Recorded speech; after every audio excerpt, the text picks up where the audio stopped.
What's up, folks? How are you doing? Welcome back to Football Digest Daily. My name is Nyash, a very elated one for that matter. And that good morning is all for my Arsenal fans. United fans, sijui salamu zenu mutatoa wapi. I can't, sijuwezi extend salamu up down there. Uko ni mbali sana. Tunachezea tu hapa top 4 onwards. So, watu wako number 3, 2, 1, hizo salamu ni zenu. If you are below Arsenal, go dig up your salams from God knows where. Okay, maybe I'm just being mean now. Okay, Alright, so of course, I'm very elated because of what happened over the weekend. I mean, we clapped Man United and, I hate to say I told you so, especially to all United fans, but I told you so. I told you all we're gonna clap you all. And you did exactly that, man. I don't even know where to start, man. This weekend, one of the best weekends ever. That's why you got to love early kickoffs. If you win, they set up the whole mood for that weekend. Me yangu imekuwa tu yani niko cloud 9 throughout. I told you I had a hike of a week. I mean, short week, 420, clapping Chelsea, then capping it off with clapping Man United early kickoff on Sato. Going into another short week. Boss, me, sishikiki saizi. I'm everywhere. And now, before I even go on, you see, I'm donning a Seleção kit. Yes, they used to play with this, is it 2018? One of their training kits, if I'm not wrong. And this is because, first of all, I'm a Seleção fan. Now, I know I confuse a couple of people when I don a France kit during the Euros. In Europe, I support France. In the World Cup arena, itikuwa sisi wote sasa, mimi niko Seleção. I've been there since 2002. And that will be even more interesting for me because Arsenal is just about to add another Brazilian contingent to what they already have. We already have it due. We already have Gabriel Magalhaes. We already have Gabriel Martinelli.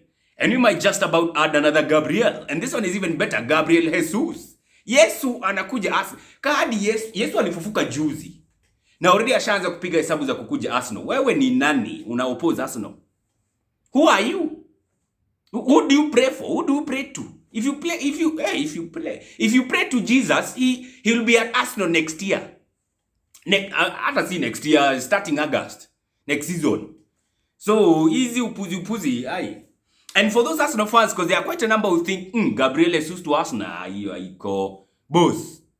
You honestly want to tell me you've been watching Gabriel Jesus in the Premier League and you think he cannot improve Arsenal tremendously. And this is not those semantics of, someone, Ojijo, I was telling Ojijo about Gabriel, and he's like, when I was saying about improvement, moving from 1.0 to 1.0000001 is still improvement. Acha ufala, bro.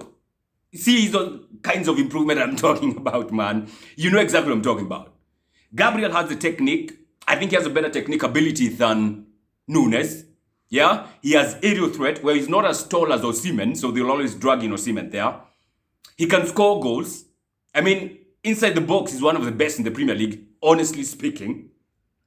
I'm looking for a striker. Give me a striker who's better than Gabriel Jesus in the Premier League. Out and out striker. Achana akina Mo Salah, Diogo Jota, Mane. Well, in the Premier League, of course, we have Harry Kane. He's head and shoulders above, not just Gabriel Jesus, I mean, many other strikers in the world. I mean, Harry Kane anachezea ligi ya kina Lewandowski, Benzema, in terms of scoring goals and, creating. Sorry, there's no other striker I'm looking at the Premier League who makes me feel like, Gabriel, by the way, we can go for that one instead of Gabriel. But like Harry Kane, I can't think of anyone else. After Harry Kane, Gabriel. So I think for me, he'll improve us tremendously, honestly. He has aerial threat, he has a technical ability, he's versatile, he can play as a left wing, right wing striker. He can play everywhere. I mean, he knows how to link up play. He can go destroy play in the mid and run and create chances to Ukombele and be in pole position to get those balls. Did you see his goals against Watford? And for me, I feel like I was vindicated by his performance against Watford when he banged in 4 goals. His first hat-trick in the Premier League. Not like his first hat-trick at Man City. He has 3 others. I think he has 3 hat-tricks at Man City. If I'm not wrong. I stand to be corrected on this one, but I think he has 3. So that was his 4th. 4 goals against Watford. Now, I know Watford are poor and shit, but how many guys have scored 4 goals against, what do you call it? Against Watford? I can't think of many. And people will always say, why does he not bang goals? He plays at Man City. He has all these guys. Boss, huyu ni msa kutoka bench bana. I would honestly love to see the number of appearances that he has made as a starter versus the ones he's played as a sub. I would love to see. And of course, at Man City, alikuwa anacheza either wing. Most of the time, even, most of the time I think he has played as a winger. In Man City. Very few times he's played as a full out-and-out striker. So, yeah, if you watch Man City play against Watford, you cannot tell me Gabriel cannot improve Arsenal. If you watched Gabriel play against Liverpool in the league, ila utoka 2-2, you cannot tell me that. Jamaa alisumbua ma defenders of Liverpool bana. I mean, he even scored a goal. No one saw him coming. And you know how good the Liverpool defenders are? They did not see Gabriel Jesus coming. When they played in the 2-2 draw earlier, was it at Anfield? Nani alipea Foden his assist? Gabriel. When Rodri scored a crack over the weekend, who gave him the assist? Gabriel.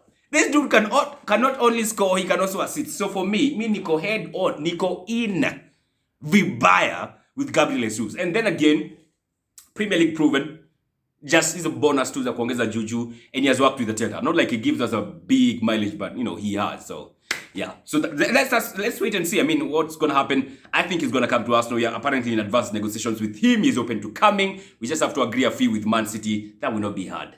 Tuko na pesa. It may also be going for Tammy Abraham, another guy we've been linked with. Yo, Tammy Abraham and Gabriel Jesus at Arsenal? Oh boy. Oh my God. Let me not count my chicks before they're hatched. Acha, let me just calm down. Alright, so we are playing against Man United. I told all Man United fans we're gonna clap you. We did clap you. A good one. 3-1. You even went ahead to miss a penalty. I'm telling you, that penalty had me going. I was going nuts. Because the guy who scored our first goal is the one who costed us that penalty, Nuno Tavares. Sijui alikuwa naruka aje. But Bruno had other ideas. Now, you got to love Bruno. And you got to love Man United. The last time Bruno alipiga pena, I think it was against Aston Villa. Alipura. And Man United were like, you know what? Hii game, by the way, we need to come back in this game. I mean, tuko na bao 2-1. 2-1, we can actually get a second goal when you have a pen. Ronaldo is the best person to take this penalty. But for today, tutapea Bruno. Bruno kuja. Najua umekuwa ukistruggle na mabao. Kuja tukupea bao. What a mistake. Oh my, what a mistake. Bruno alipiga kitu, piga post, toka nje. I was going nuts with excitement. I made a watch-along vlog for this one. I'll share it with you later on today. Mtacheki. Hey, boss. Me, I was in cloud 9. I was going nuts. You'll see. Mtacheki. So yeah, that was that. I mean, and then Ramsey sticking it in his face. That was good to see. That was absolutely good to see. And then, of course, Saka scored the second goal for us. Nuno Tavares scored the first. And Xhaka clinched it with a screamer. And you don't stop those. Those ones you don't. No one stops those. Another guy who banged in another similar goal this weekend is James Ward-Prowse. He banged a brace against Brighton. The first one, a free kick. Again, this dude with free kicks, man. Yo! And I was actually thinking James Ward-Prowse is 29 years old. Turns out he's 27. Yeah? I will not be surprised if another Premier League club comes for him in due time. I think he will move. Maybe. Most likely. And then he scored, first one a free kick, and then he scored a banger. Like the one Xhaka scored against Man United, sorry. And yes, that's just about that to make it 2-2 for Southampton. Us winning against Man United put us to 60 points, exactly what we needed. And now we are praying and banking on Brentford to cap these North London rivals called Spurs, and they did that and then some. Spurs did not score a goal. I think they had less than 2 shots in that game. They were just poor, and they ended up at 58 points. Arsenal City took on a 60, took on Dundee at 4 Sasa, and we are waiting. Well, it's not yet done, but I'm fucking excited. Oh, I'm fucking excited, man. I am honestly excited about this one. So let's wait and see what's gonna happen, man. It's been a crack of a weekend.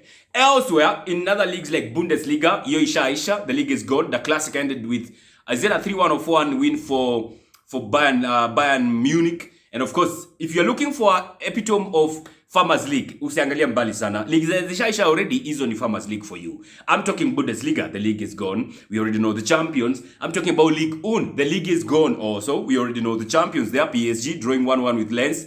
Enough to give them the league. That's it. Places ka Serie A huwezi sema nani anashinda. Yes, jana we had Lazio up against Milan. Milan won that game 2-1. Go back to the top. Napoli lost to Empoli. Napoli sijui ni nini. Other guys were on form ni Inter Milan. They clapped Roma a good one, 3-1. That after clapping AC Milan in the Coppa Italia semi-final 3-0. Lautaro ako form, amerudi form. So yeah, it's definitely between Milan and Inter Milan. Yes, AC Milan versus Inter Milan. Obviously Napoli are still there, but kidogo they are falling short. In La Liga, we had Barcelona playing against Rayo Vallecano. They lost that game 1-0. Yeah, and huko pia, by the way, Madrid just need 4 points to win the league. I don't think they will fail to win the league. They will get the 4 points. I can't see any other team in the La Liga that can beat Madrid. Isipokuwa venye alikuwa club juzi na Barcelona. I don't see another team, so they will definitely bag the league. And that's for sure. And of course, they will be playing this Tuesday, tomorrow, against Manchester City in the Champions League semi-final. Oh my God! Itakuwa moto kuruka. Then of course, we'll be having, what do you call it? Villarreal playing against Liverpool on Wednesday. But Liverpool wanacheza Wednesday. Casa ato wamepiga kick off against Newcastle. Newcastle clapped Norwich a good one 3-0 over the weekend. So yeah, wako fiti. Oh, in the Premier League also, Burnley won 1-0 against Wolves. Yes, took them to 17th. Dropped Everton to 18th. Everton confirmed their dropping by losing to Liverpool in the Merseyside derby 2-0. Game yenye walikuwa wanataka ku waste time, all the dark arts you can think, waste time, lala chini, nini. Yeah, it didn't work for them. Origi again came to bite them in the ass. This dude can score in a Merseyside derby in his goddamn sleep. Umsejo, yani anasikia tu Everton hivi anakasirika. Lazima bang kitu. And he scored also with his header, with his head. You know, he scored a header last night. So, yeah, that's just about that. So, Everton are in trouble. I mean, nilisikia commentator akisema the last time there was no Merseyside derby was, how many years ago? Is it 50 years ago? Or 60? Crazy. Also in the Kenya Premier League, Man United, Mathare United, were in trouble. I am sure you all have seen the letter from Bob Munro, saying they don't have the chums to honor games, and they were supposed to be playing Bandari this weekend. They could not, see through the game, and I think there's a problem that is affecting most of the clubs. Financially, Kenyan clubs are struggling. Ni kubaya vibaya. So, yeah, I think it's just Mathare United to have come out, to actually say out, yo, sisi hatuwezi bana, hatujiwezi, hatuna pesa. This is because of mismanagement of FKF, kukula pesa ya FIFA, mismanagement ya government funds, not fair distribution of broadcasting fees and revenue. Yote imekula hizo clubs, man, they are struggling. And it's bad. Mathare United has contributed so much to Kenyan football. I mean, even the coach of the club they're supposed to be facing is a prodigy, is a product of Mathare youth. Anthony Kimani used to play for Mathare United. He came from Maisa. Crazy, man. Absolutely insane. But at the top of the league, Kakamega Homeboys lost points. They were playing against Kenya Police. 2-2 draw. Yep. Tusker were second. They are now 6 points off, the top of the table. And they have like 7 games to go. So hapo katakwa katanuka. We also had the Grand Prix in Mola in Italy. Leclerc did not win this one. Max Verstappen winning his second. And Sergio Perez also was second, I think, for Red Bull. Ferrari, sidhani kuna mtu alimaliza. Oh, Leclerc alimaliza, but Carlos Sainz also did not finish. He had a crash. Crazy. Hamilton tuna struggle. Hamilton who wants to buy shares at Chelsea. And Max is like, why do you want to buy shares of a club that you don't support? When you fan of Arsenal, why the hell are you buying Chelsea shares? I'm a PSV fan. I would never buy shares of Ajax ever. And kwa nini unanunua small percentage bana? Me can't buy club, now buy the whole club. Ni kwenda the whole say. Yo, Max is throwing shit, man. I'm loving it, man. I'm loving it. So it's been a heck of a weekend, man. Absolutely enjoyed it. What was your highlight? Mine for me has to be Man United getting clapped at the hands of Arsenal. Totally enjoyed that one. That's it for now. Have a fantastic time. God bless. Take care.